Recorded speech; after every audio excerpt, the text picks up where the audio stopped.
Hello, everyone. Welcome to episode 9 of We Might Be Crazy. Today I'm joined by Rob Kovacs. Rob, pleasure to have you on the show. I mean, we've spent 45 minutes together working out technical difficulties. I feel like we've come to know each other a lot over this time, especially the complexity of your setup. Yeah. So actually I got to run, but it's been really fun talking with you. Hope to do it again sometime. And that has been We Just Might kidding. Be Crazy. Hope Yeah. you've enjoyed this minute-long podcast. We get to check out quickly Rob and I in a Sonic cosplay. I know you just came back from GDC. How was that experience, dude? It was awesome.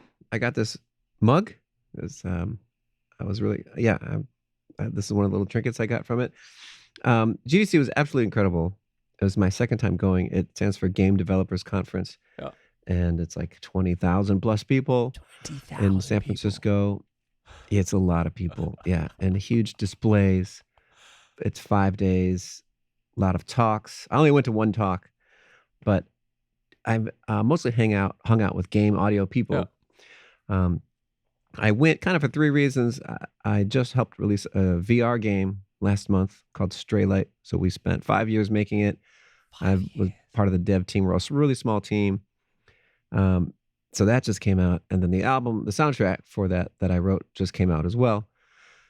And I was also nominated for an award. I was nominated for Best Music Cover for the Game Audio Network Guild Awards. So I was like, all right, all these reasons, I should go. Gotta have to go this year. I booked my yeah, I should go. I had done a lot of traveling already. I traveled like 3 different events this year, so it's like maybe I'll pass. But it was like a month right before, and I was like, okay, I should go.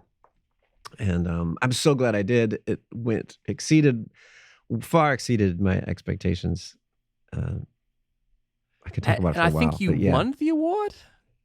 I did win an award, which is crazy. I have it here. I won best game music cover or remix for a cover I did of Dire Docks from Super Mario 64. It was me and my collaborator Rob Anderson, who's known as Save Point. He's also known as Robo Rob, and he's been doing like EDM covers for years. We met at a convention, and he was DJing, and I was like, man, this guy's awesome. Like I loved his tracks that he was playing, and that's how we met. And years later we started working together on other things. He actually also, I asked him to master my record, so he mastered and did some additional mixing on the Straylight soundtrack, and then he asked me to do this Super Mario 64 record, which you won an award for. That's kind of crazy. And then we won an award for. Yeah, it was pretty crazy. I had to give like an acceptance speech and everything, and there's hundreds of game audio people at the top of their field around the country, all here in San Francisco. And thankfully, I had given it like some thought that morning. I was just happy to be nominated. And I was like, man, well, if I ever do win an award, like, what would I say? So I gave it some thought. And that was good, because then I had to give a speech, and I think it went over well. It's actually kind of an interesting thought that you have to potentially prepare a speech for an award that you might not win. Yeah.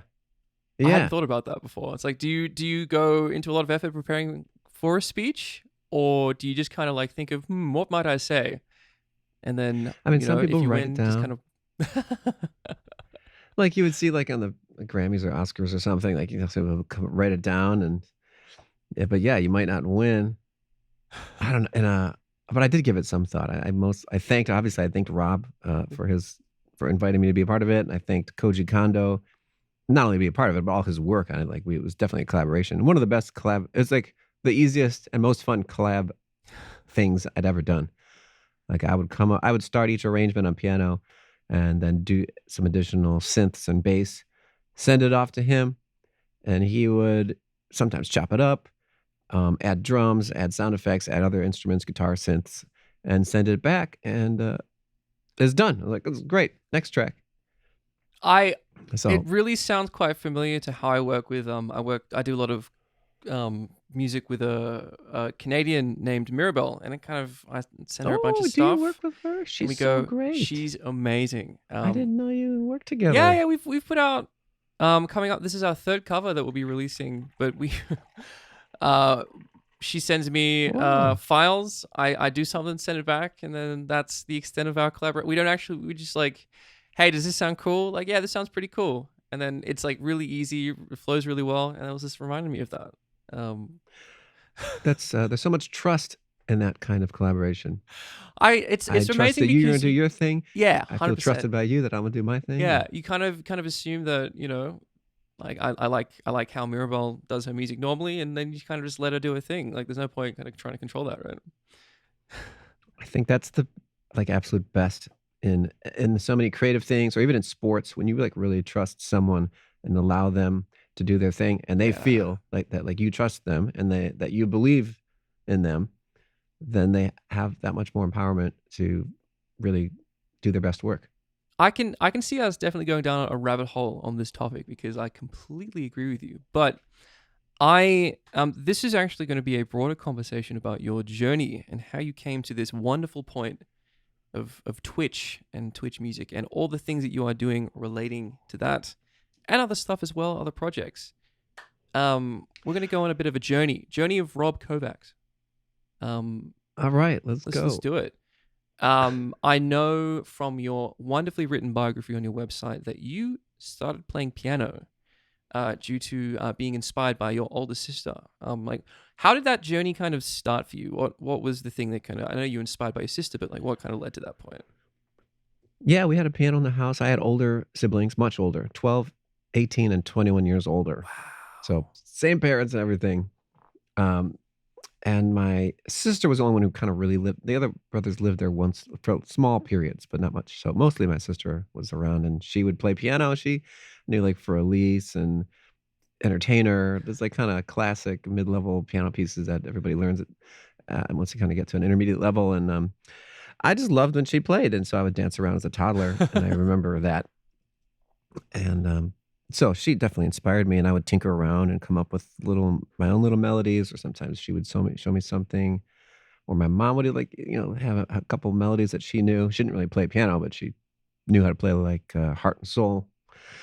Um, so that was the inspiration. But oh, yeah, I did have an older brother who played drums Mm, too, and he plays really well. Like he plays in bands. He wrote an album. He loved prog rock, so he would just. I remember just nice. watching him solo, like on just play drums, and I was just like mind blown. Like how does he know what drums to play? And every time he hits the snare, I would blink because it was so loud. Um, but it was awesome. So I also started playing a little bit of drums and kind of figuring out drums a bit also. Would you say you come from a particularly musical family? Not really, but they all do play music. So my other brother also played guitar and bass. He actually played bass in a wedding band, Mm, which is you have to be decent to play in a wedding yeah. band. Um, my parents, they kind of grew up with some music. My dad could play like harmonica a little bit, and maybe accordion a little bit, but it wasn't. I don't, or he did it once in a while. Not like a we didn't like play music together as a family or anything. And my mom didn't really play anything, but I guess she sang in choir in high school. So I guess I sort of did come from a musical family, um, and we listened. But also I don't know. Music was more. It wasn't like a together thing. We didn't really play music together. Just kind of So when I something you think of picked musical up family, on I think of that. yourself. Like it sounds like you just kind of like had music around, but like well, I guess when I say musical family, it's not like you were forced to take lessons when you were like 8 years old, right? I did take lessons when I was 8 years old, Okay. seven, I think, 7 or 8, and I could already play though. I could already play a little bit, and like I already thought like, oh, I don't want to take lessons. I can already play. Whatever. I couldn't play much, but I could play a couple things. And I didn't want to take lessons, and I didn't really like. I take that back. I didn't like practicing, and I didn't like reading music. I really struggled with that because I'd already learned kind of how to play by ear Yeah. or play by feel, and so reading was very difficult. And I would just memorize everything. I was one of those kind of students who, when you do that, your ear gets better and your reading does not improve. Exactly the same as me. Um, Yeah, I hated reading music. yeah. Yeah, 100. How about now? Do you read? Can you read music No, now? Nah. Okay. I whenever I play music, it is chords and lyrics, and I just kind of improvise everything else. Yeah, reading is a skill that has to be developed, and it's tough. It's definitely tough. I had a great Um, teacher. because you studied music theory at university, didn't you? Yeah, I can read pretty well now. Yeah, I imagine you But can yeah, I went read quite to well now. yeah, I went to I had a bunch of different teachers growing up. I had a great teacher starting, and then she stopped teaching. Went to a different teacher who didn't push me as hard, and then I went to a really strict classical teacher for my freshman year of high school, and I didn't really connect with him. And then I started learning some like pop and jazz from a different guy, and that was really informative. It taught me how to read chord charts and how to improvise and play blues, and that was awesome. Like learn how to play like rock music, which is really what I loved. And I also have always been writing music. Like started writing my own songs around 10. Wow. And I have a memory of being like 10 and like writing a piano song, real simple, like a repeating bass line and some melodies over top. And I finished writing the song, like, and I was like, okay, this is what I want to do. I'm going to write songs. Do you And still I have the play it for my song classmates. lying around somewhere? I have a recording of it. I think it's this.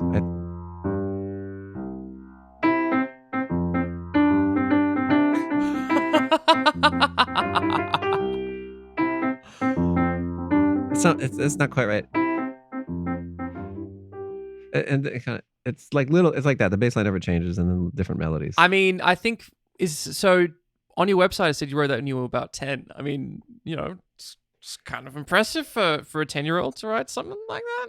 I think Yeah, so. I reckon It's so. got a clear structure, melody. Yeah, it wasn't.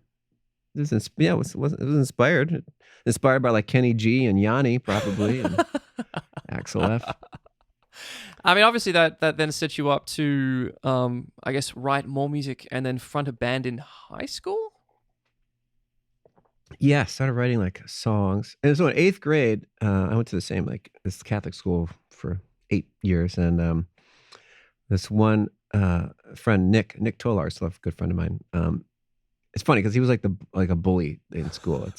He was bigger than everybody, and I was a pretty small kid, and like he was like I did not like this kid, but we were all liked each. We were all close. There's only 25 people in the class. Like nobody was really like I say bully lightly. He wouldn't like beat up on kids, but he would like I don't know. He could just like if he wanted something, he could throw his weight around and get it. I guess so. Yeah. But and he was good. We were both good at sports. But anyway, we became like closer friends in eighth grade and seventh grade. And we started playing music together. He was like the only other kid I met who like played music all of a sudden, and it was just like out of nowhere. It's like, oh, I'm playing guitar now. I was like, okay.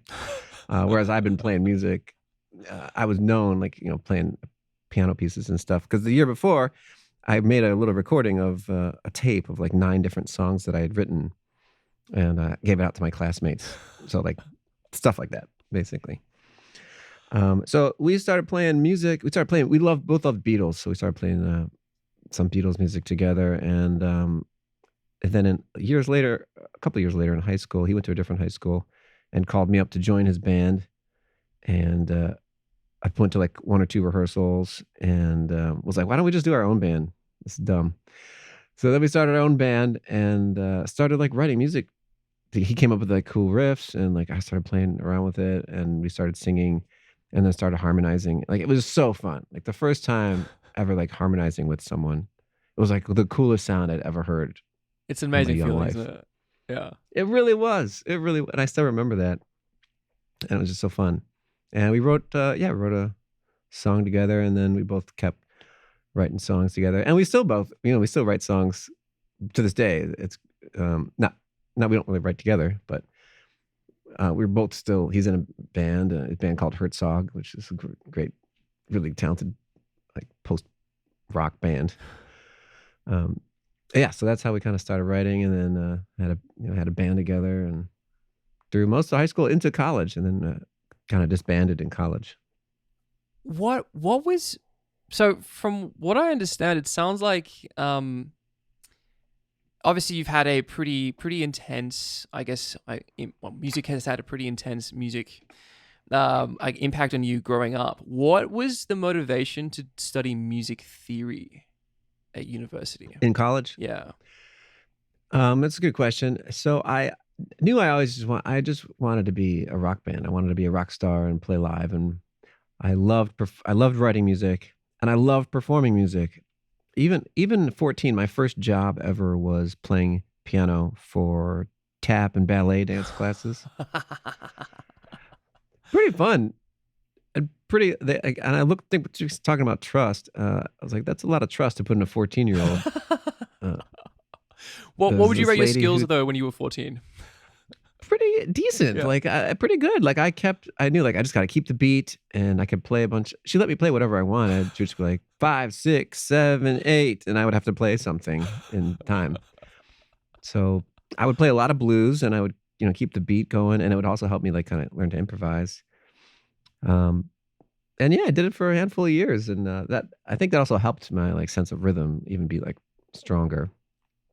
I also have a lot of just like appreciation for dancers because I see kind of what they go through, and The amount of it's a lot of practice. skill. Yeah. Yeah. Yeah, a lot of skill. Um, but what was the question? Oh, why did I go into theory? Oh, another. So that was one of my musical experiences. I also did like background music for like craft shows and similar. A teacher was like, here, she had her students play at these events, and you'd play background music. I learned pretty early on that I didn't like that. Mm. Like I liked being on stage and being the focus. Even though I was pretty more like introverted kid, I did love performing and on Mm. music. So I knew I didn't like that, and playing in bands was like the best. It was the most fun thing, and it still Absolutely. is the best. Like Yeah. playing live is the best feeling in the world for an audience. COVID was pretty tough, but so playing with a real audience, even more so, I appreciated it even more. So when I went to college for music, I knew I wanted to just learn as much about music as I can so that I can write better songs and be a better musician. So my options were piano performance, composition, or music theory. And I was just, throughout high school, like learning more and more about theory, and I really liked learning about how music works. I knew I didn't want to be a classical pianist and give classical piano performances. Ironically, I do that now, and I love it. We can talk about that more later. I have a show this Sunday at classical. It's just like a straight piano recital, but it's all video game music, so it's like not just Chopin. We're doing fun stuff. So I knew I didn't want to be like a classical piano performer, and I knew I didn't want to just be a composer. And I was kind of ignorant and arrogant as a kid, like, well, you don't need a composition degree. You don't need a degree to compose. Not realizing like there's a lot more that goes into getting a degree in composition. You study all kinds of different things, and you get all the skills. Like, so I thought theory was kind of like the catch-all. Like it allows me to focus on performing piano, which I did like, and it allows me to focus on composition, and I get to study theory too, and have a better understanding of why music makes us feel the way it does. And so that's why I ended up theory. I never wanted to be like a theorist or like write scholarly articles, but it was just like the knowledge is what I was going for. And do you think that time learning music theory, I guess, impacted how you played from then on? Or did it just kind of inform you on why music worked? Going to college for music, absolutely. Yeah. I would not have any of the success or career that I've had I not learned what I did from school. So studying music theory in undergrad, you only take a handful of extra classes. Mm. So mostly you get a lot of the core stuff. So ear training, called solfege, history, music theory courses, piano lessons, orchestration. So all these different courses, which have been invaluable, especially the ear training. That was the most useful class I'd ever taken. I imagine it would. And then I was reading something about, you're going to have to explain it to me, but piano phase. Yeah. What? Yeah. What? Tell me more. Because you've apparently done something that no one else has ever done during your time there, and I was hoping you could run us through that. Yeah. So Piano Phase is a minimalist piece written, I think, in 1964 by Steve Reich, a minimalist, one of the founding minimalist composers. And minimalism came about in the 60s was a rejection towards like the more atonal and aleatoric music at the time. And it ends up being a lot of like repeating patterns and small change. Like Philip Glass is one of the most famous minimalist composers, or John Adams.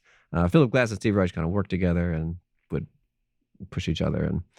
And so Piano Phase is a fascinating piece that came out of concept of taking tape loops, two tape loops that are the same tape loop, and playing them at ever so slightly different speeds.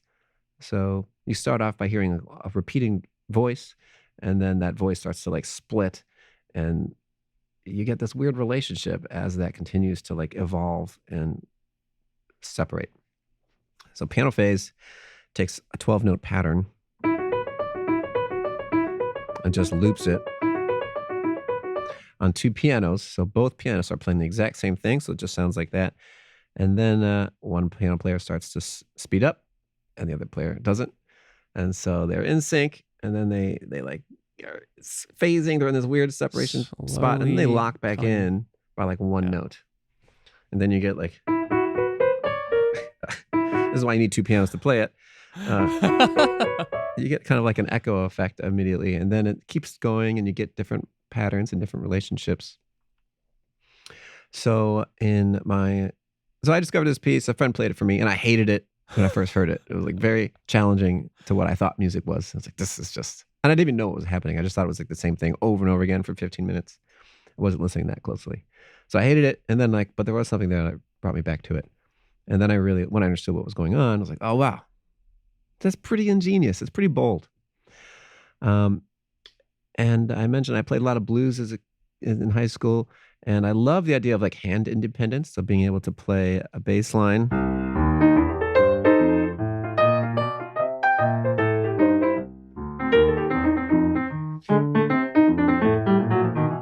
and then be able to solo in the right hand with out either hand affecting one another. So this idea of Piano Phase was like, wow, that's like the ultimate. If I could play that solo, that'd be like the ultimate in hand independence, because you'd have to speed up one hand and not the other. So I spent casually about a year or so kind of working on it, and figured out I learned how to do it by you can play that pattern in one hand. It's a little awkward, but you can play it in one hand, and I learned that you're using your muscle memory or procedural memory, and that's where you can just do something basically we call automatically. You don't have to think about it. So both hands become automatic, and you just kind of like force one to go a little faster, and just focus on the feeling that you're feeling like evenness in each hand, and kind of allow it to separate, and then you try and lock back in, and it's very challenging. It's really kind of like switching back and forth between each hand. And no one had ever played it that way. So because I reached out to Steve Reich's manager, and I was going to play it for my senior recital. I was like, has anyone ever played this before like this? And he got back to me. He was like, nope, no one's ever done it. You can book it as a world premiere. Like, wow, cool. Why not? 21. Yeah. So there's a little more to the story. Then I went, my friend at the time, my friend Gary, who was playing, was a good friend of mine at the school. He was like, you should ask Steve Reich to come. And I was like, no, I'm not going to do that. It's ridiculous. He's like, yeah, why not? I was like, all right, well, why not? So I emailed him. I was like, what would it take to bring Steve Reich to this concert? And they gave us a reasonable price. And I went to the school. I was like, hey, we can have this world-renowned composer come to the school.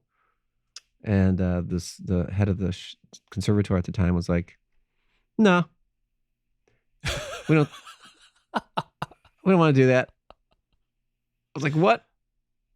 All right, so we weren't going to stop there. So I went and got funding from other sources in the school, the student council, basically. And we ended up having this like one-day festival where Steve Reich came to our school, Baldwin Wallace Conservatory.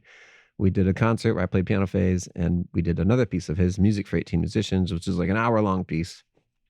And he gave a talk. I also gave another talk that same day because I was a theory major and I had to write a paper and I wrote a paper about music for 18 musicians, which was like 100 long. I didn't have the paper done yet, but I had to do a speech for get my degree. So it was a huge event. He did a little master class too with the percussion ensemble.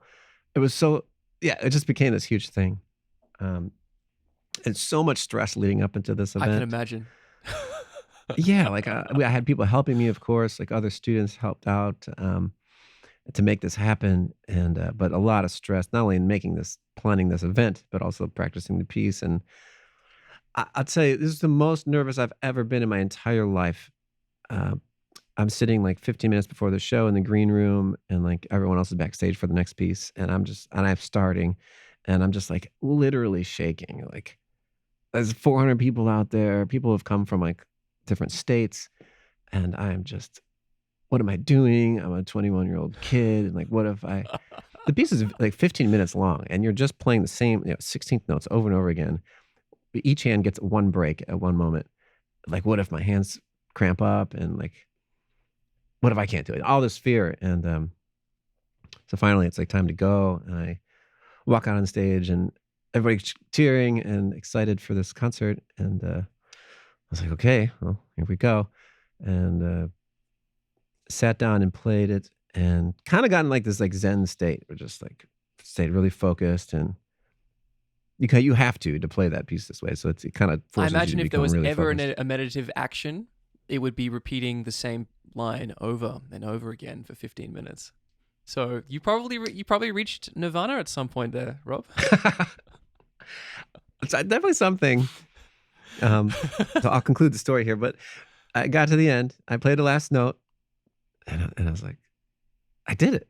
All right, I did it. And then it went like silent. It felt like forever. It was like 10 seconds of silence. It's like, okay. And I turn around, and then huge applause, just this huge uproar of applause. And all that stress and tension. And I even had like a panic attack earlier, like 2 weeks before, where that sent me to the hospital. All this stuff culminated, and I like just started bawling. Like my stomach like felt like it flipped, and I just like started like bawling. It was just a wild experience. And that was exactly the story that I hoped it would be. That is equal parts amazing and terrifying. I can't imagine playing. It's almost kind of like, I don't even know if this is an apt comparison, but it's like kind of painting in front of Mozart. I'm not even sure if Steve is at the level of what you would consider Mozart to be, but like that, doing that in front of the guy who created it would just terrify me. Oh my God. That was definitely part of it, and yeah, and just the amount of people that were there to see something you did that you have to now like deliver, like and it's like almost like a bit of a magic trick, because like no one's ever done it before. So like, let's see if you can really do it. And yeah, I was definitely terrified. I mean, it was Yeah. definitely all these things made it terrifying. And were you doing much in the way of band or like writing music during the university? I imagine a lot of it would be focused on actually completing your degree, but did you kind of do side projects at university? Yeah. So my junior year summer, so going into senior year, I started a new band called Return of Simple, because I had these other songs from the previous band, and I wanted to write some new stuff. So me and my friend Tim Fisher, who was my best friend in college, we started this. I was like, I got some songs. I don't know if you want to. Oh, actually, I take it back. We were doing Radiohead covers, just the two of us. We had done like had a little group where just the two of us would do Radiohead covers at like coffee shops. He would play acoustic guitar, and I would sing, and it was so fun. We both loved Radiohead. This is like when Kid A and Amnesiac had come out, and Hail to the Thief. And so that's how we started playing together. And then I was like, I've got some original stuff. And he was so supportive. He like loved everything I would show him. And that felt awesome. So then we started this band, and eventually had a couple drummers come through. And then we were just a trio. So a piano, bass, drums trio. And yeah, wrote a bunch of songs, started playing live. And that continued for a few years after. That band in general continued for about, I don't know, 5, 6, 7 years. Something that you haven't mentioned so far, I guess your relationship with singing. Like, is it something that you've always been doing? Like something you've received instruction for? Like, something you picked up just randomly? Like what? Tell me about that. My relationship with singing is it's been a struggle with singing. So I didn't. I took singing as a was my minor, not my minor, my secondary instrument. Mm. So you have to take a secondary instrument in college. So I wanted to get better at singing, obviously, because I wrote music and I've been in choir since high school, and I was in the musical in high schools, and um, but I never like believed in my singing. I had uh, just a lot of I struggled with it, and I had a lot of belief that I couldn't do it, Mm. and I had a memory, especially somewhere in high school when I started singing. Uh, Sometimes our parents aren't the most. They don't realize they're not the most. They always want to be supportive. Sometimes they say things that stick with you. I had uh, a memory with my driving home from my dad, and he was telling me, he's like, you shouldn't really, you should just focus on playing. You shouldn't sing. And I was like, oh, why not? It's like, well, you don't have a really good voice. And so like that, hearing your dad like say that, okay, like Stays with you forever. that sticks with you. Yeah. Yeah, Yeah. and that stayed with me for so long. So, um, so I had a lot of like um, it's a lot, yeah. Trying to overcome that has been very difficult.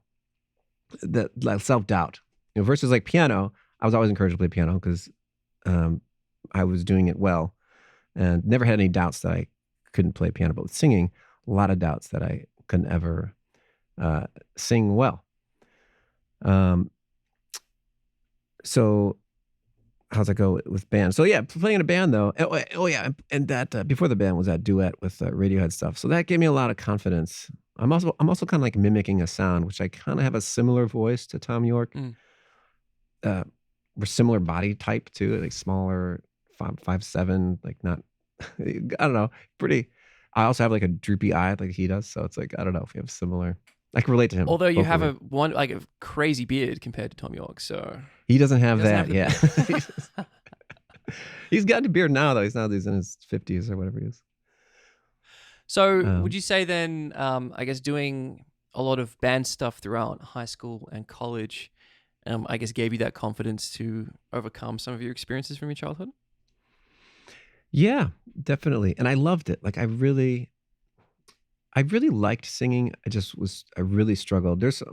I did really struggle with being able to sing well because even the training I had at college wasn't that helpful. Mm.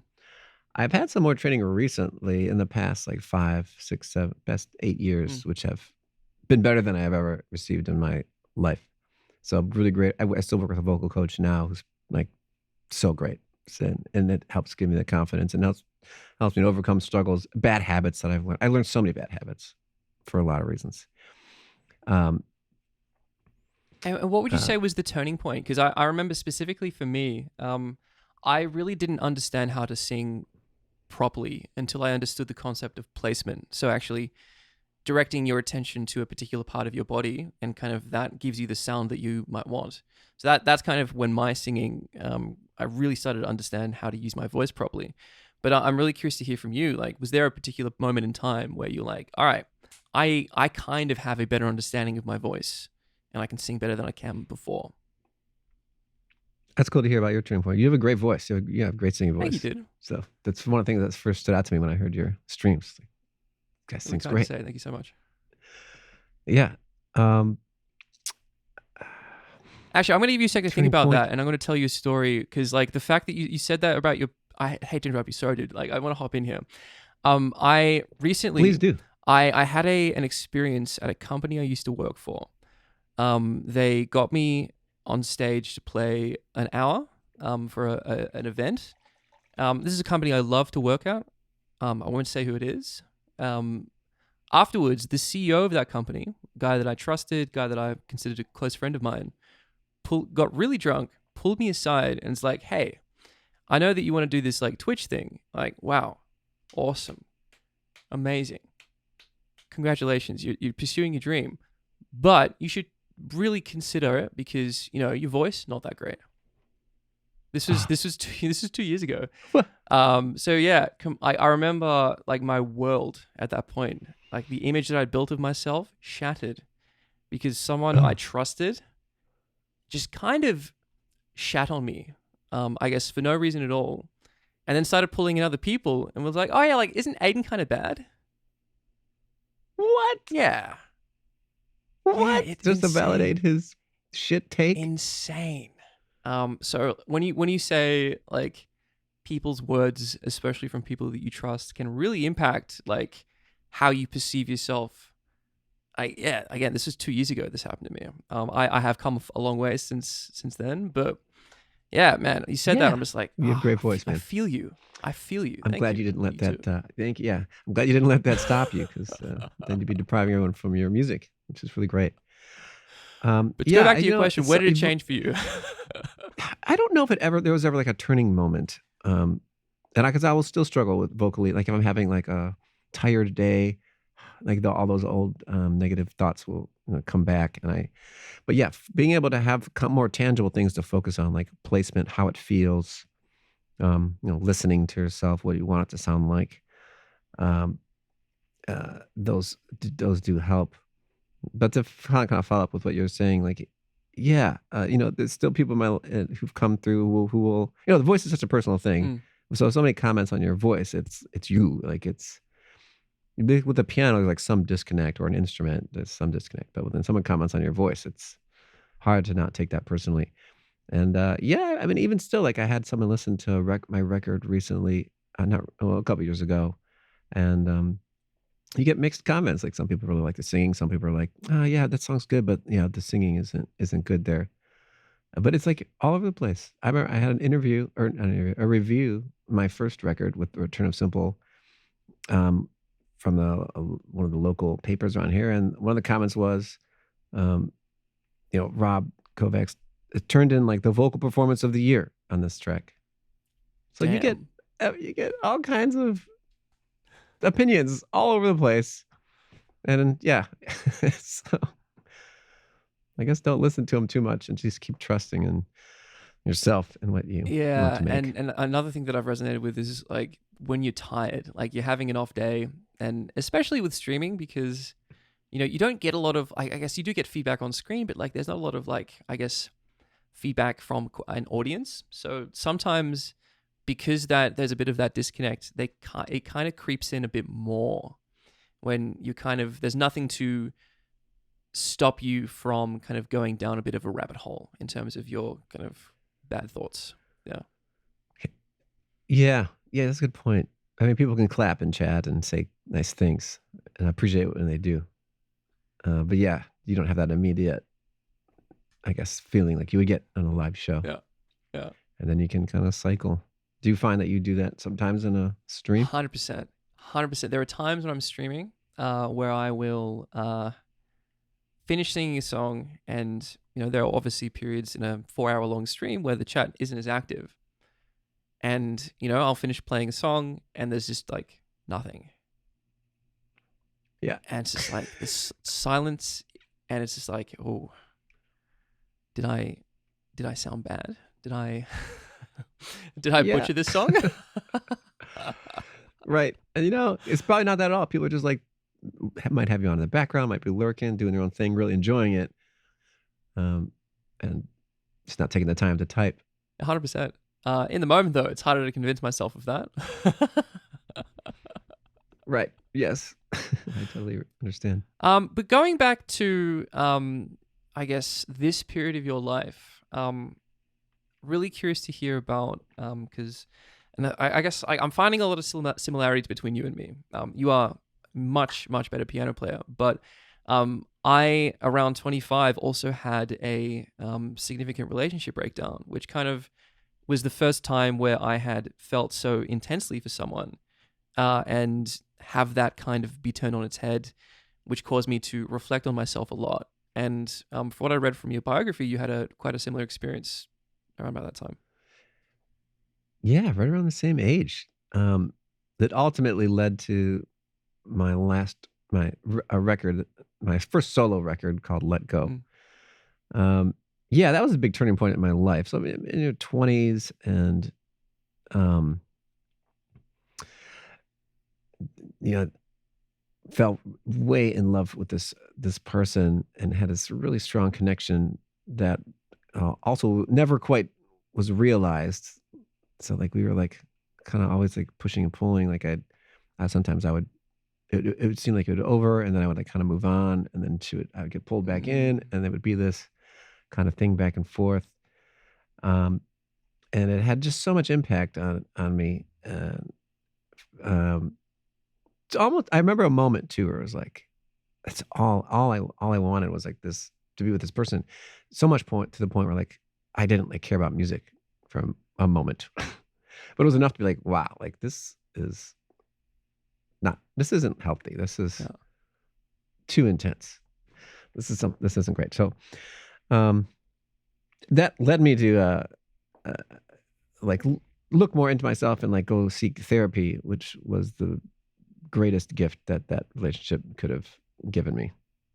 Uh, I'm a big proponent of mental health for everyone, just like you would, see a doctor. Go see a mental health doctor as well. And that literally changed my life. I was becoming just emotionally more like controlling. Mm. Very, I very much needed to like be in control of my surroundings. Um, uh, and Emotionally was very unaware and like thought, a lot of males think they have to like control their emotions because emotions are a weakness, and I was definitely in that like mindset.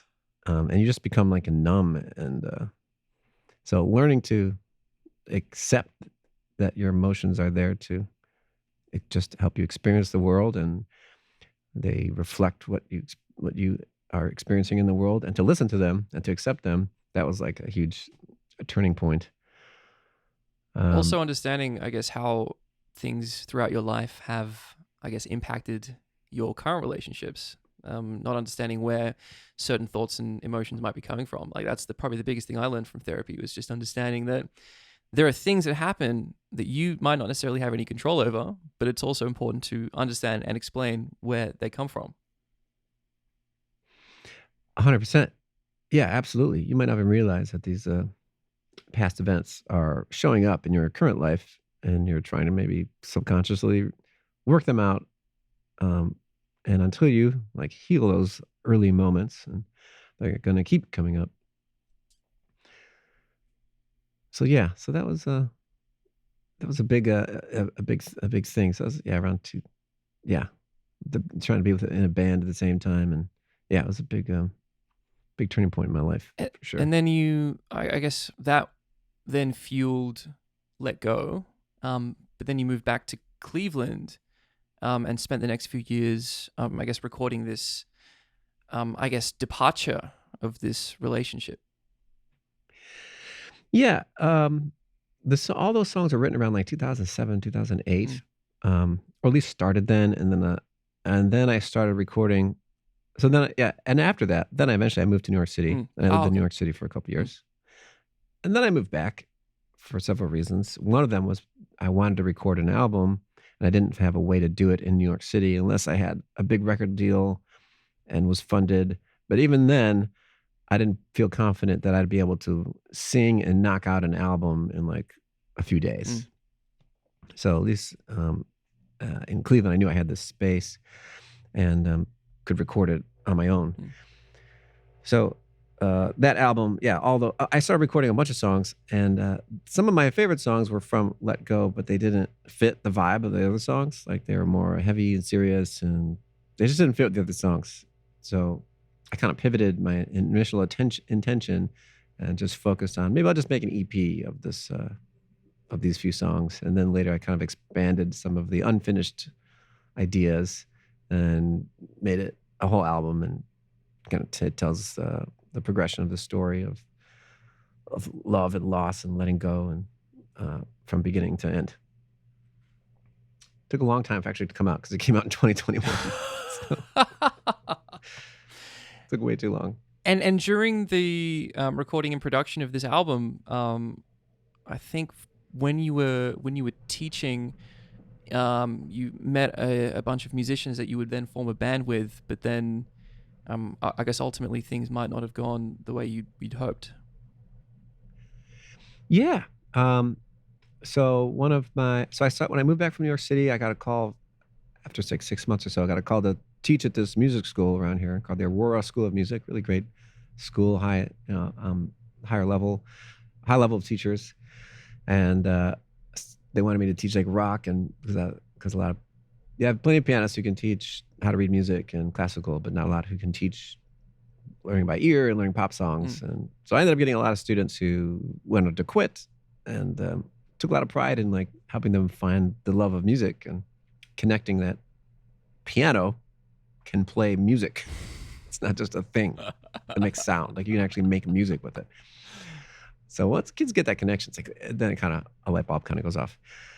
So at that school, one of my close friends already, Dave McHenry, was teaching there. So he plays guitar and sings, and he's like, he contributed the most to this record. But I also met Charlie Trenta, who played bass on it, and Dan Kishwanis, who played drums. And so I'd asked them if they wanted to record on this album that I was doing, and they said, yeah, sure.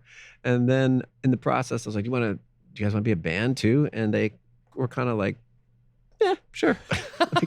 Like, all of them were in other projects. Dave is also in the band Herzog, that I mentioned earlier. Yeah. And now he wasn't at the time, but then Charlie also became a member of Herzog too. So, but all of them had other bands. And so in the recording process went great. And we did well as a band. We were a band for like 6 months. We were called Math and Logic. And none of them liked the name, but I liked it, so I stuck with it. And we played for about 6 months, but trying to get rehearsals and booking shows was just so frustratingly difficult. Where eventually I was just like, okay. I felt like I was in a Flintstones car, and like I'm the only one pedaling. Great, and in addition, they're also like dragging their feet, so making it harder. It's like I was like, okay, let's just end this. Yeah. That also led to me like starting my other project, my 88-bit project, which was a solo thing, because I was like, I don't have to worry about rehearsals and getting other people to be a part of it. I can just do this on my own while I'm kind of waiting for things to happen. So they're all super musicians. That part was super fun. We got to play, and hearing your music played by top level musicians is the best. So imagine it would have made you feel pretty good as well.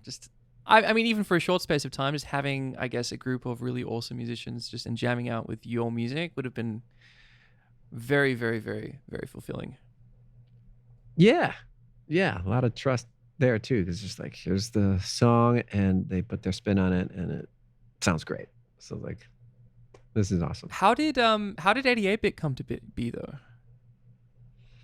So I had the idea in like 2015 and it's came process. So in 2010, when I was in New York City, I kept stumbling upon like music YouTube videos back then of like people playing bits of video game music on piano. Like, here's the melody to Zelda, and like kind of wrong sometimes and not really well done, but just like it's the only time someone had recorded a video of them playing video game music on piano, and so it has like 100,000 views. And it's like, all right, I feel like the music deserves a little more attention. And especially on like NES, like the NES music is so cool. That's what I grew up with. And it's so cool and unique and fascinating. And I feel like I could probably play every note.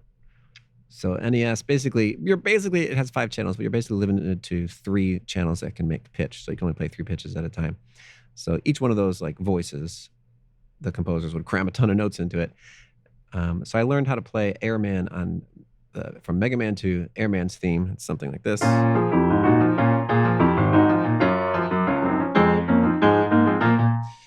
It's really fun.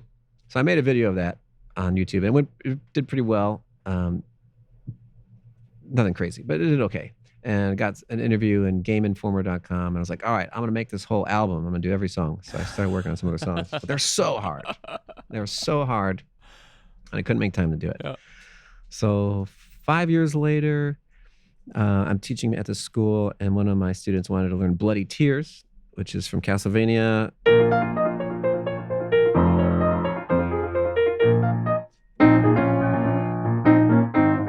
Another awesome Very tune. cool tune, yeah. And I was like, oh yeah, I remember that song. And so I kind of like came up with a simpler version for him to play.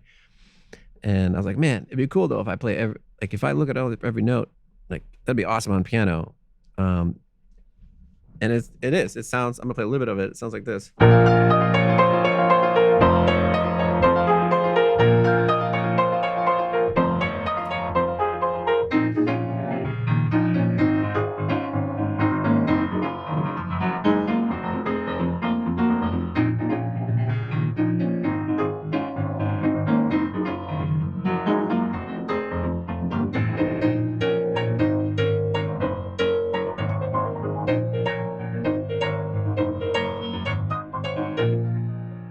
You are Etc. so good at piano, man. Oh my lord. Thank you. Thank you. So that's basically every note originally written applied to the piano. I didn't really add anything. Sometimes double an octave. Yeah. That's about it. But the original is like it's in octaves like that. So when you play it like that, it sounds really impressive. So I came up with that arrangement, and I was like, man, okay. It would be awesome if I had a whole project of just like kind of bringing back some of these NES tunes on piano and giving them the attention these pieces deserve. And also, I wanted to, help bring video game music outside of the video game community and present it to people who might not listen to video game music. Like my parents, for example, they're not going to listen to video game music. To them, or people older than us, it's like toy music. But when you hear it on piano, you can't deny that, like, wow, that's exciting. And they'd be more likely to appreciate the music.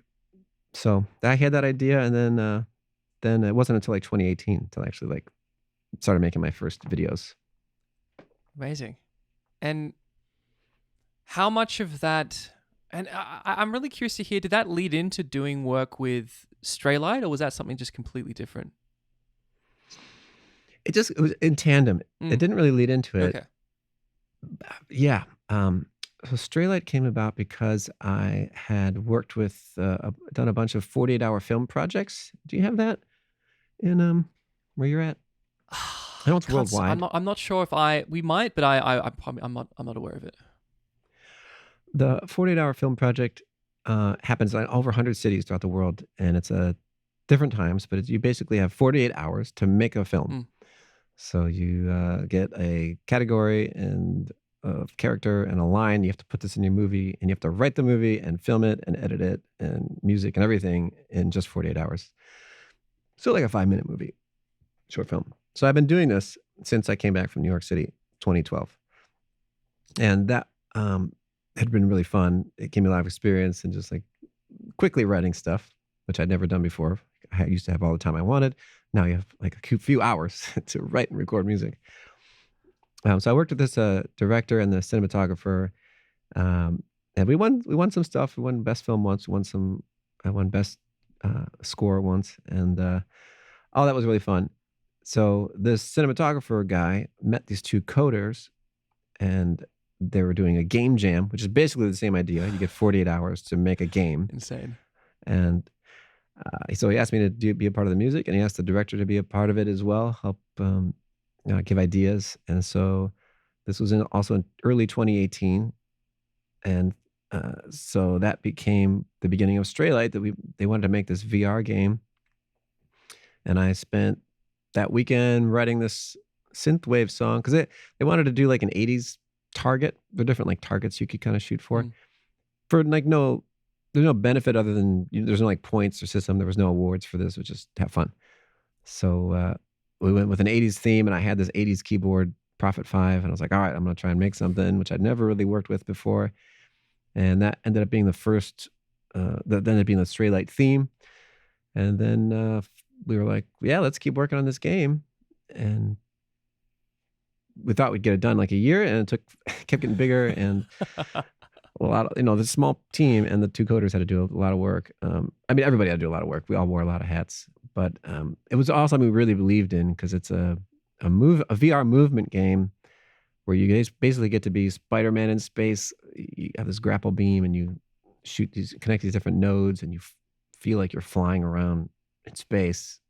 There is some gravity too, and and it doesn't make people sick. So like Amazing. I was about to say I there's can't do VR VR. sickness. I can't do VR because of that.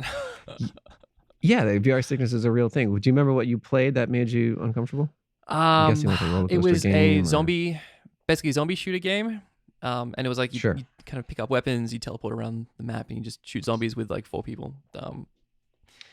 Are you actively moving in the map, or do you teleport? You're not actively moving, but you're teleporting. With the movement of the, I guess, looking around, I felt like something was happening that would just made me feel very nauseous.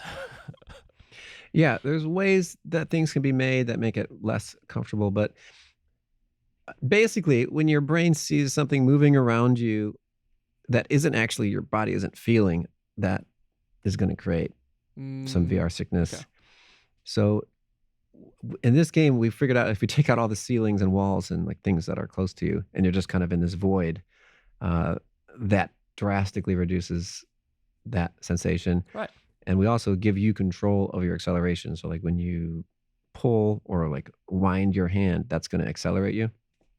And as long as you have control over that versus like something shoving you forward, that's no good. So as long as you have control, the brain is like very comfortable. It's like, okay, we're just floating, and it doesn't make it it makes very few people sick. Can't say no one. Every once in a while, somebody will feel uncomfortable, but we've tested a bunch of game cons and exhibited the game, and people who've never played VR absolutely love it and experience this feeling of flying.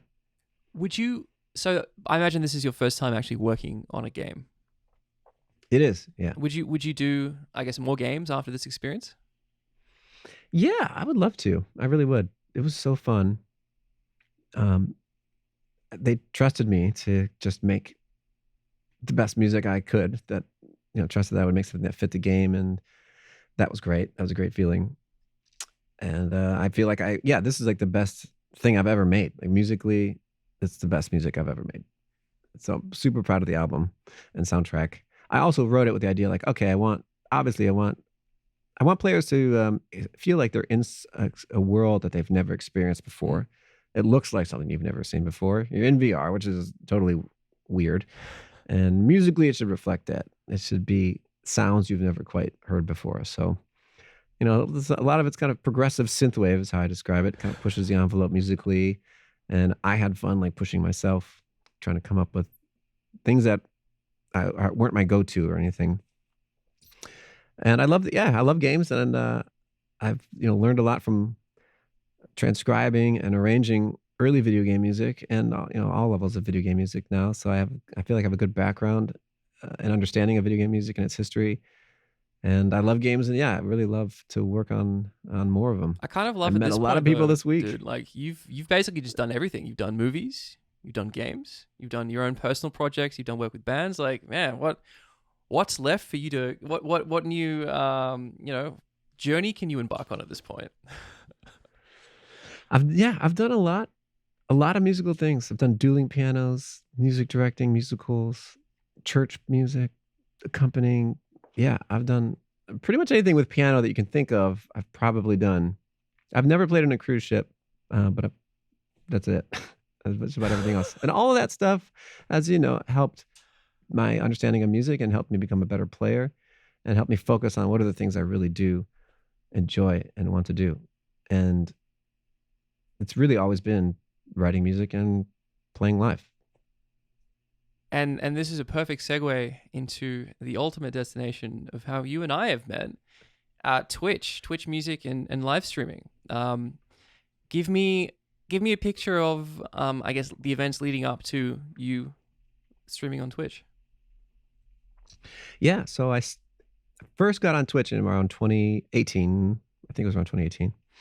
Where so I started 88-bit, and my friend was like, "You should be on Twitch." And I was like, "What's Twitch?" It's like a live streaming thing, but it's mostly for video games. Like people would really love it. I was like, "All right, cool." So I already had like 88bitmusic.com and 88bitmusic on Instagram and Twitter and Facebook and everything. So I tried to make it a channel on Twitch. Typed in 88bitmusic, and it was taken. No. What? No. So there's I already had like this. I was like, is this a real person? Is it a streamer? Or is it just like a user? And like, oh, he already has like 1,500 followers. And so 88-bit Music is a pretty like successful, famous music streamer, one of the first like music streamers here on Twitch. And he also plays piano and diverse background, composes, can play jazz, plays video game music. Like he's legit and he's really good. So so I just made, all right, well, I guess I'll use my name. So I made an account with my name, and then got, started streaming like once a week, once in a while, just got the taste of what it's like. And I really, really liked it and thought it was really fun. I remember getting a raid early on from Lara6683, and all of a sudden there's like 400 people in my stream. Like, what happened? What is this? And I had no idea what raids even were, but like saw the, like, wow, man, you can really reach a lot of people. So it's like, okay, I'm going to commit to this every week. And I just couldn't keep up with it. I had a girlfriend at the time. I had gigs. I was gigging to make a living and teaching, and I just couldn't commit to it. I couldn't balance everything. Sorry, so I let this is back in 2018. 2018, yeah. So I started streaming back in 2020. What was the landscape like back then in terms of like Twitch music and that side of things? I can't imagine it would have been very big. I only knew two people. I knew Lara and 88-bit Music. Those were the only two music streamers I really knew. I also didn't watch much Twitch yet. So I wasn't. I didn't do it too long. Only a few months, maybe a couple months, maybe a month. I got to around less than 400 followers, so not too long. But I just couldn't keep up with it, with everything else. So didn't stream until, I also didn't want to stream that much because it was like the other 88 bits lane kind of. So I was doing conventions and YouTube and recordings. So I was like, I don't want to focus too much on Twitch. And then the pandemic, where a lot of us started, lost all my work, all my gigs, and was supposed to play a musical. Like I was supposed to play piano, keyboard one for this musical, 8 shows a week. Would have been in Kentucky. It was like for a whole month. It was like a solid gig, and then like that, 2 days before I was supposed to leave, it got canceled. And all my work got canceled. So I was really like, I don't know what to do. So I started streaming on Facebook, where I have most of the biggest following I have on any social media is on Facebook. And people were immediately were like really supportive, and especially for musicians, and kept that up like once a week. But then after about 4 or 5 months, not even for that much, about 4 or 5 months, it was like, okay, Facebook isn't growing. There's no growth on streaming on Facebook, even though a lot of musicians were.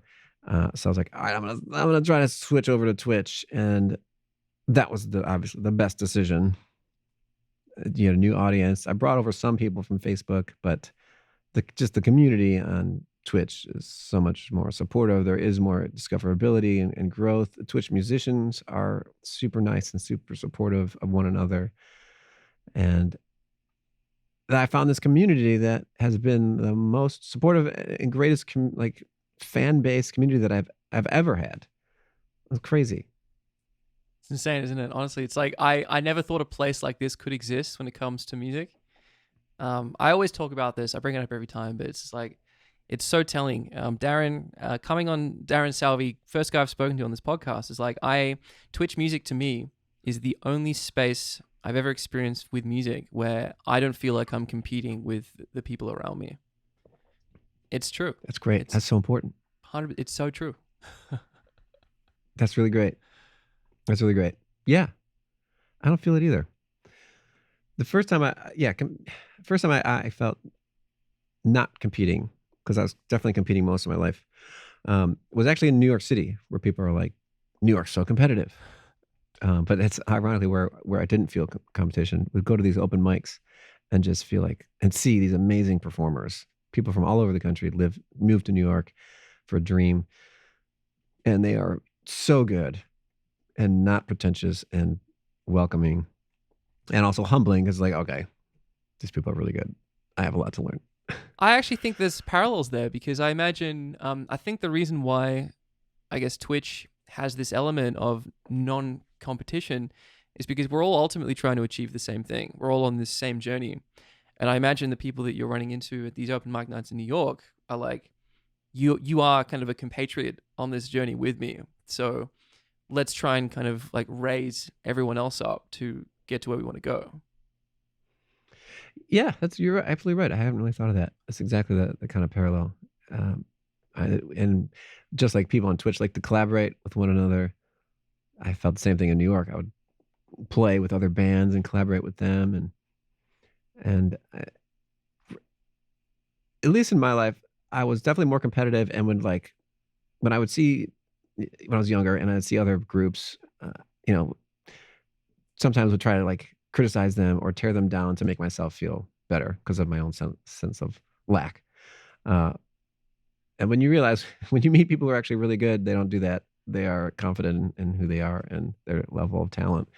And I feel like Twitch music is like that. Like people, some of the best musicians I've ever seen are singing live on Twitch and playing live, and it's like they're so good. And there isn't an arrogance about them. They're just doing the thing that they're doing, and you realize there's a lot of room for everyone else to be good too. You don't have to be better than someone else to have success. It's not necessarily a zero sum game. There will be an audience, and it's just like you can just be on Twitch and not have to, I guess, project any kind of art. It's just fun. You're just hanging out with people playing music. Yeah, and you'll attract your audience. You'll find if you're playing stuff that you believe in and like, which Twitch totally allows everyone to do. That's one of the things that I absolutely love about Twitch is that a lot of my life has been playing gigs, or like I have to play this type of music for this event or for this show, or I have to play background music for this bar, or I have to play pop songs or sing along songs, or whatever. There's always I had to box my with the music I was playing, but Twitch, there is no, no one's telling me what to do or what not to do. I can do whatever I want, and I have all these different diverse musical interests: video game music, pop rock, originals, and I have a place that I never had before where I can show all of that at the same time, and that's been huge. And I'm finding people who like accept it and want that kind of music. It's really It's interesting been that you so brought great. up though, playing in bars as kind of background music. Because I remember, like really early on in this conversation, you kind of mentioned that you like to perform.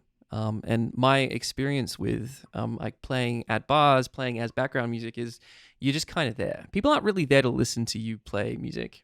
You're just kind of there to fill the void of silence. What was your experience coming from that to Twitch, where you now have a group of people who are focusing their attention on you and performing? For me, it was just such a surreal experience, but I'm really curious to hear what yours was like. Yeah, yeah. I did a lot of bar gigs, either just lounge pianist or playing and singing, kind of background where people don't really clap. You don't necessarily want them to clap. It's just you're not playing, you're not performing. Yeah. You're just kind of creating sound that hopefully sounds good. I also did dueling pianos, which is a much different show. Now that you are the focus, and it's not about how well you perform. It's just about getting people to have a good time and like just have a party. Like that's fun. That's really fun too. Um, so being on Twitch, I guess the hardest thing is like you have nothing to hide behind. Like the mic is right here. It's going directly to the camera. There's no reverb. There's no room sound. Like they hear every inflection of your voice, every insecurity, every mistake is piped right to their device. Similar to like watching New Year's Eve shows or like live television productions, where it's better now, but like earlier on, like sometimes it wasn't. These are professional singers, and sometimes it's not that great because there's nothing to hide behind anymore. You don't get that nice room sound. So that was the scariest thing, I guess, playing live on Twitch. But it also forces you to get a lot better because you can hear yourself. It's another benefit of Twitch. You can listen back to your Yeah. shows and see what you're doing well, where you need to improve. What were your first 6 months? So I know you've been streaming for a while now, pretty consistently, and I know things scaled up over time. But I'm really curious to hear what your first 6 to 12 months were like on the platform. Second time around, of course. So the first 4 were on Facebook. So then the first 6 after that, Yeah. I was at 1 day a week. That was my goal, because the first time I tried to stream on Twitch, I couldn't keep it up. So my goal was just keep 1 day a week. Mm. So every Thursday, I think, is when I moved it, either Tuesday and Thursday. So after the first 6 months on Twitch was just like, let's just keep it up one day a week. And so I found different audience, people who knew me from like 88-bit, or some people from Facebook, and then started meeting like people that I didn't know, random people that would find your stream that I didn't know. And that was really exciting. Like, that was really encouraging, because they have no bias. They have no reason to like your stream. Mm. They don't know who you are. They're not like rooting for you necessarily. They're just kind of seeing what you have to present and taking it as is. And if they don't like it, they leave. If they like it, they'll stick around. So as more people started to stick around, like, that felt awesome. Very validating.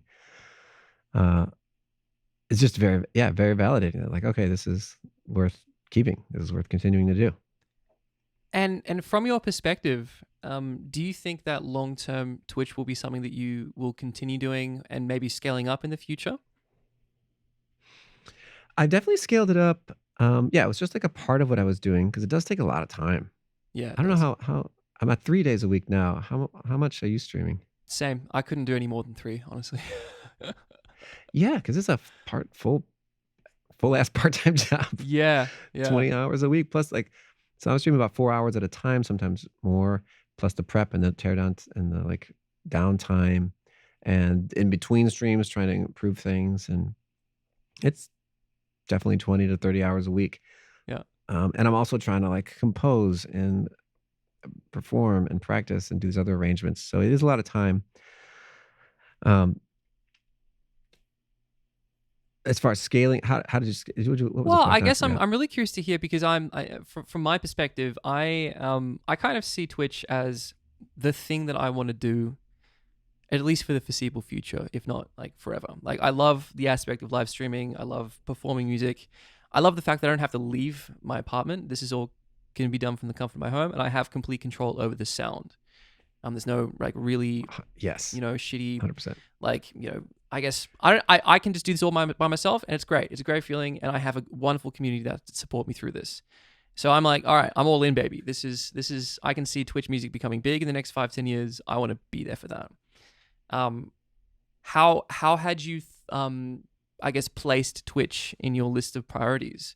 Do you think it's going to be something that will, I guess, stay a big part of your life, or maybe as things start to get bigger? Yeah. Tell me. I think so, and I hope so. At first, it was just a small thing, but as it's grown, and I had a big like injection of adrenaline. I was on the front page for a month. I was on the front page for a whole month, a little over a year ago. Gave me a front. They give you 1 day, and I remember thinking, like, some people kind of close to my music circle were getting front page opportunities. And I was like, oh man, I have a pretty decent stream. They might ask me. I better be ready. Maybe in the spring or something.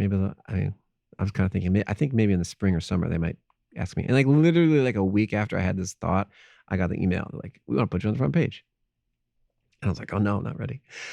But I was on the front page, and it was like fine. It didn't have any like huge numbers. It was like just a couple extra, more 100. I mean, sometimes you see people in like 10,000, and it's like, that's crazy. But just had a few hundred more, and then they're like, all right, we want to put you on for a whole week. I was like, okay, awesome. All right. And then that week just kept, they didn't take me off for about a whole month. And so through that, so now you're getting like hundreds and thousands of viewers. And then I pumped it up to 4 days a week to try to maximize the promotion to being on the front page and reaching all these people. And so after that, that ended in February last year. So after that, I was like, okay, I did go to 2 days a week after about a year of streaming total. So then at that point, I was like, all right, I'm gonna do 3 days a week regularly and really try and keep this going. And then since then, like it's been growing since then. I got to perform at TwitchCon Amazing. in San Diego. That was incredible. They picked 30 musicians throughout who applied of their, and to be one of them was really amazing. So yeah, I kept pushing it, and I do, like I said, the community thing and the ability to like play your own music and to have control of your own sound, and it's making me a better musician. Like it's doing all the things that I'm reaching people I would have never been able to reach. Like it's hitting all the checking all the boxes. Mm. It's also providing some income. Like it's literally doing everything that I could ever want in a performance scenario. So we're getting close to partner. I've applied once already and got rejected the first time around. So I want to, yeah, my goal is to try to get up to a partner level and hope it stays around for a long time because it's really fun. And yeah, I like it as a part of my overall musical career. And another interesting thing, so this is actually a question from Gavinius, who are part of both of our communities. And actually something that's definitely kind of shown up through this interview. Like, it seems like you take on a lot in terms of the projects that you do, the gigs, the streaming, like 3 days a week. That basically streaming for me is like, other than this podcast and a few like video stuff that I do, it's basically it for me. How do you juggle all of your different projects, and how do you fit streaming into all of that? Well, I don't have a relationship. That's number one. Okay. There was right time right before the pandemic, where I was dating someone for like 4 Yeah. years, and I've never, the best relationship I've ever been in. I've never loved anyone anymore. I've never been loved by anyone anymore. But um, we ended it. We had to end it Mm, because our lives just weren't compatible. Like with what I wanted to do with my career, one of us would have to sacrifice quite a lot. mm, So, that was one of the hardest decisions I ever had to make, but also one of the best decisions I ever had to make because I was like, okay, I'm gonna just focus on my music, and I'm gonna, regardless of what happens, I'm gonna enjoy the journey and give it my all. And it's been the best. That was the best decision. One of the best decisions I've made mm, because I'm happier than I've ever been. I've had more success in my career since I've given it uh, my mm, all, and and just like kind of believed in myself. I also I've had more help since then too. So my mods are incredibly mm, helpful. I also have had a couple managers throughout the 2 years. So I've had a manager for 88-bit several years ago who just helped with that aspect of my career. Um, and then the pandemic, we ended up, parting ways on good terms. He just kind of wanted to change kind of careers. And I ended up getting a new manager last year who's been just fantastic. She manages my whole career. So uh, she helps greatly. yeah. That allows me to get all this other stuff done. Help. Yeah. Yeah, That's how. it's Help. it's it's amazing just kind of hearing about all the different projects that you're working on, and then just, yeah, if I had anything else that I was doing in addition to streaming and this podcast, I think I would crumble very spectacularly. Yeah. I have inspiration from other people too. Like there's an artist named Mega Ran who I've had the pleasure to meet and work with, and he does so much. Like he streams. He's a rapper. He's an author. Wrote a book. He has been on podcasts. He travels. He does so much. So I look at him. I'm like, ah, in the end, he has a family now too. Like he does so much. Yeah. I'm like, all right, if he can do it, I can do it. And the more musicians I'm meeting, even through Twitch or outside of Twitch, it's like, okay, I'm seeing how other people can do it, and it's inspiring. It's definitely inspiring. And on the topic of projects, and I have to say this has been another just amazing chat. So Rob, thank you so much for coming on. I was hoping you could shout out, I guess some projects that you're working on, something that's coming out recently, and even stuff that you will be coming out or you're working on in the long term as well.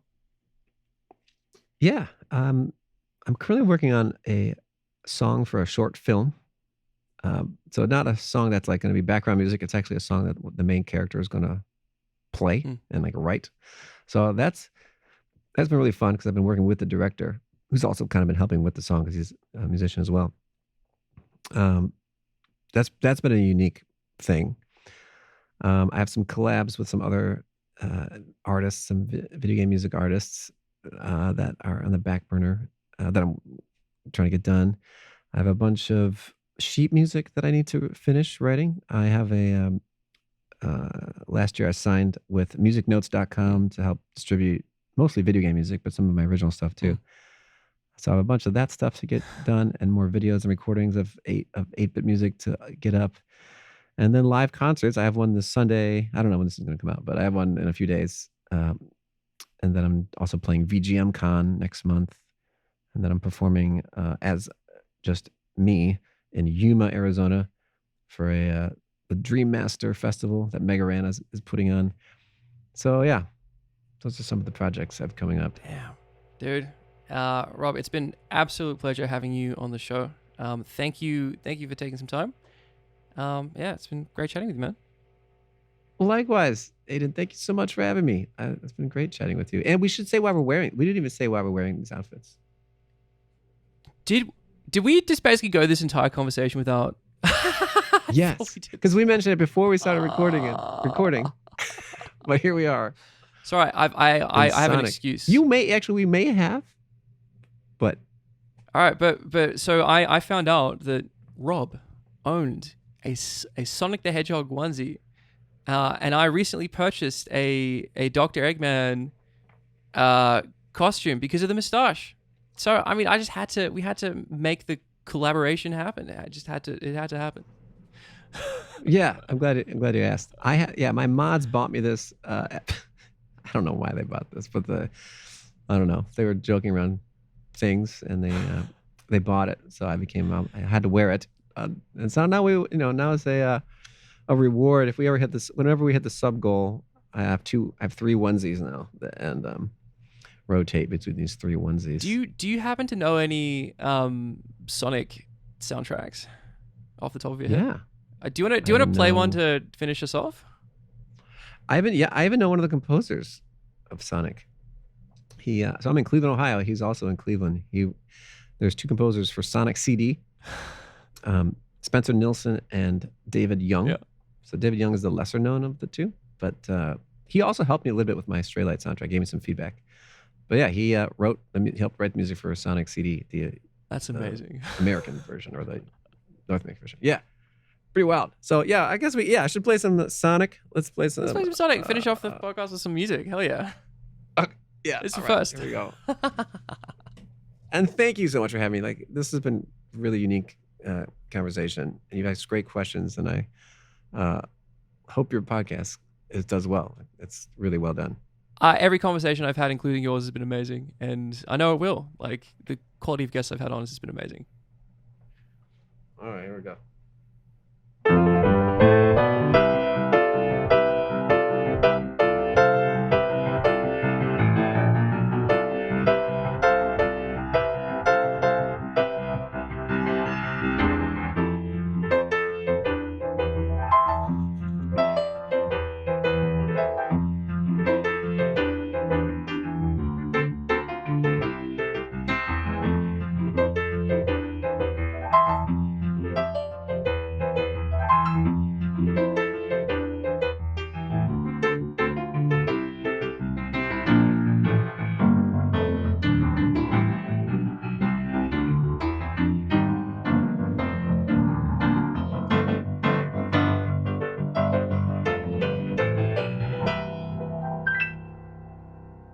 Ladies and gentlemen, that was Rob Kovacs playing.